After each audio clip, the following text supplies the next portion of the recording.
ఏంటి జ్యోతి, నేను పని దొంగనా? నేను పని దొంగనని ఎవరన్నారు? ఆ ముచ్చు మొహం దానికి నేను పని దొంగలా కనపడుతున్నానా? వంటేమో మా ఆయనే చేస్తాడు. ఈ జన్మమే రుచి చూడడానికి దొరికెరా. ఇల్లు ఊడవడం తుడవడం మా పెద్దోడు చేస్తున్నాడు.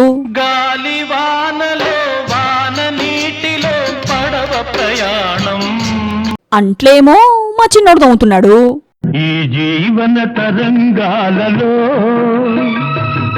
ఎవరి పనులు వాళ్ళు చేసుకుంటున్నారు. వాళ్ల పనులు దొంగిలించే కర్మ నాకేంటి? హలో హలో, కట్ అయిందా కట్ చేసిందా? పోనీ మీరు చెప్పండి, నేను పని దొంగనా?